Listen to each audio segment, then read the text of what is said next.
Bonjour tout le monde! Aujourd'hui, on fait une réaction chronomètre à l'iode. Ça va demander des ingrédients un petit peu plus poussés que d'habitude, que tu n'as pas nécessairement dans ta maison, mais que tu peux facilement te procurer en pharmacie. Alors, je te présente tout de suite ce dont tu vas avoir besoin pour faire l'expérience et ensuite, on la fait ensemble. Alors, pour les ingrédients, tu vas avoir besoin de vitamine C, de teinture d'iode, de peroxyde d'hydrogène, d'amidon de maïs ou fécule de maïs et d'eau. Pour le matériel, tu vas avoir besoin de cuillères à mesurer, d'une tasse à mesurer, de verres en plastique. Moi, j'ai pris des verres compostables. Tu peux prendre des verres de la maison, mais c'est juste que la teinture d'iode, ça colore, ça sent pas très bon. Alors, utiliser des verres de la maison pour ça, je trouvais que c'était pas une très bonne idée. Alors, moi, j'ai pris ces verres-là.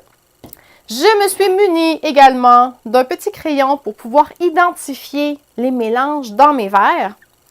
Et j'ai aussi besoin d'une cuillère et d'un sac de plastique pour pouvoir écraser mes comprimés de vitamine C. Alors, on va commencer tout de suite. La première chose à faire, c'est de préparer nos 3 solutions qu'on va mélanger ensemble à la fin pour la grande réaction finale. Alors, la première solution que tu dois préparer, c'est la solution avec la vitamine C. Alors, on a besoin de 4 comprimés de vitamine C, 1, 2, 3, 4, qu'on va mettre dans le sac et qu'on va écraser à l'aide de notre cuillère. Tiens, voilà. Une fois qu'elle est complètement écrasée, on va la mettre dans un des verres qu'on va identifier A. Alors, le A, j'ai déjà un trou de fait parce que c'était vraiment dur à écraser. Je vais me servir de ce trou-là pour mettre la poudre dans mon verre. OK. Comme ça, on peut mettre le sac de côté par la suite. On n'en aura plus besoin. Et pour faire la solution, on va ajouter à ça 60 ml d'eau. Alors, je te le mets là. Et là, inquiète-toi pas, sur notre site Internet, je te mets les bonnes mesures, l'ordre des différentes étapes pour que tu sois capable, toi aussi, de le refaire à la maison. Alors, 60 ml, comme ça. On le met comme ça dans le verre. Et là, ben, tu as ta cuillère, alors tu peux t'en servir pour bien mélanger la vitamine C dans l'eau. Voilà. Alors, je me suis préparé des essuie-tout parce que des fois, ça fait des petits dégâts. Comme ça. Voilà. Ensuite, deuxième solution qu'on peut préparer. Je vais l'appeler la solution B. Comme ça. Alors, solution B, c'est avec la teinture d'iode. Alors, cette fois-ci, on va utiliser 90 ml d'eau, que je vais calculer tout de suite. Millilitres. Comme ça. Et on va ajouter 15 ml de teinture d'iode à l'intérieur de ces 90-là. Ça sent fort. Et 15 ml. Comme ça, je vais le mettre tout de suite sur mon essuie-tout parce que ça tâche, hein? C'est vraiment de la teinture d'iode. Alors, fais attention où tu la mets. Alors, on a... Oh, ça sent vraiment fort. On a nos 2 premières solutions. Il nous en manque une seule qu'on va appeler la C. Et la C, c'est celle qui va contenir notre peroxyde et notre amidon de maïs. Alors, on va mettre en tout 45 ml de peroxyde. J'en mets 3 fois la cuillerée à table, donc 3 cuillerées à table. 1, 2 et 3. Comme ça. Et pour l'amidon de maïs, c'est une très, très petite quantité. On utilise 1/4 de cuillerée à thé. Alors, ça correspond à 1,25 ml seulement. C'est pas nécessaire d'en avoir plus que ça. Et 1,25 ml, plus ou moins, comme ça. Je vais le mélanger avec ma petite cuillère à mesurer comme ça ici. Très bien. Alors maintenant, on est prêt pour notre expérience. La première étape, je me suis prise un verre vide. La première étape, c'est de prendre une partie de notre solution B et une partie de la solution A. Alors, pour la solution B, on va prendre 3 cuillerées à table qu'on va mettre dans le verre. Alors, 1, 2 et 3. Alors, normalement, il te reste encore 3 autres si tu veux faire l'expérience une deuxième fois. Je vais essuyer ici ma cuillerée à table. Et tu vois, elle reste encore un petit peu orange. Je ne sais pas si tu vois, là, mais c'est la raison pour laquelle je n'ai pas pris des verres dans lesquels on boit. Et ensuite, pour la solution A, que je vais remélanger une dernière fois là, pour être sûr que tout est bien mélangé. On va mettre une cuillerée à table seulement pour cette solution-là.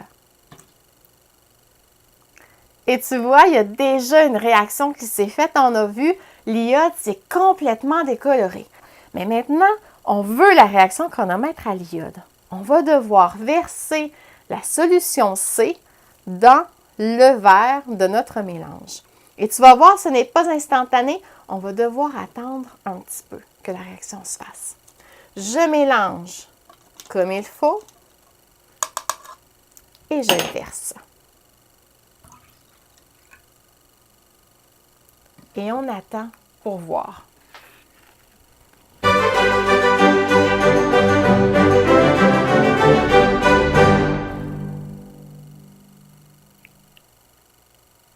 Wow! T'as vu ça? Ça s'est transformé, c'est devenu noir, noir, noir, noir, noir. Et ça a pris à peu près 1 minute et demie à 2 minutes la réaction à se faire, mais tu vois, c'est quand même assez phénoménal. Alors, je t'explique tout de suite ce qui se passe au cours de la réaction. La première réaction, c'était quand on mélangeait la substance A, la solution A, avec la solution B. La vitamine C réagissait avec l'iode en le réduisant. Ce que ça veut dire, ça, c'est qu'il passait de la forme iode pure à une forme réduite, donc sa forme ionique. La deuxième réaction, c'était quand on ajoutait le peroxyde là-dedans. Mais là, ce qui se passait, c'est une réaction beaucoup plus lente et on a vu que, justement, la couleur changeait plus lentement. Eh bien, le peroxyde, lui, va redonner à l'iode sa forme d'origine. Alors, ça va reformer l'iode.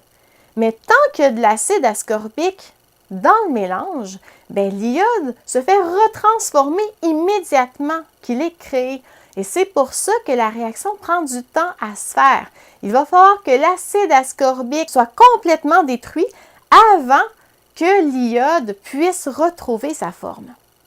Et étant donné qu'on a vu que la couleur à la fin n'était pas la même, ce n'était pas redevenu du brun comme à l'origine, eh bien, il y a une autre réaction qui se fait cette fois-ci avec l'amidon de maïs.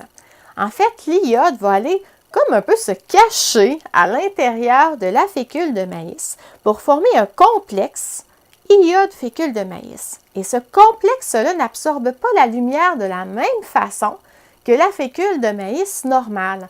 Alors, elle va absorber davantage la lumière et nous, ce qu'on voit à l'œil nu, c'est une couleur très foncée qui va apparaître. Alors, si tu veux vraiment les détails des réactions chimiques, je t'invite à te rendre sur notre site Internet où tout va être mentionné. Alors voilà, c'était la réaction chronomètre à l'iode. J'espère que tu as apprécié. Moi, en tout cas, personnellement, ça reste une de mes préférées. Et là, je t'ai donné les étapes à suivre pour faire l'expérience, mais je ne t'ai pas parlé des petites consignes de sécurité à respecter. Alors, super important pour la teinture d'iode. Je te l'ai dit au début, ça sent très fort, c'est désagréable. Alors, assure-toi d'être dans un endroit aéré. Ouvre les fenêtres pour que tu puisses bien respirer et que l'odeur ne te prenne pas à la gorge parce que l'iode peut être irritant. Pour le peroxyde d'hydrogène, assure-toi aussi de te mettre un tablier, même si moi je ne l'ai pas fait, là. Il ne faut pas suivre mon exemple, juste pour éviter de tacher tes vêtements. Et finalement, c'est une réaction où tu peux t'amuser à modifier un peu les quantités que tu mets pour voir si ça va durer toujours le même temps. Par exemple, je l'ai fait 2 fois cette expérience-là. Une fois où tu m'as vu la binette et une autre fois où la réaction se faisait très près de la caméra pour que tu vois bien. Dans les 2 cas, le temps de réaction n'a pas été le même. Donc, celle où la réaction se faisait près de la caméra a pris beaucoup plus de temps parce que j'avais mis plus de vitamine C. Donc, étant donné qu'il y avait plus de vitamine C, ben ça a pris plus de temps avant qu'elle soit toute détruite et que la deuxième réaction ait pu commencer. Alors, toi, à la maison, tu peux faire la même chose. Tu peux jouer sur les quantités de chacun des réactifs pour réussir peut-être à avoir une réaction super rapide, pourquoi pas, on ne sait pas. Alors, je te laisse là-dessus. Moi, je te prépare d'autres petites expériences à te présenter et on se voit la prochaine fois. Bye bye!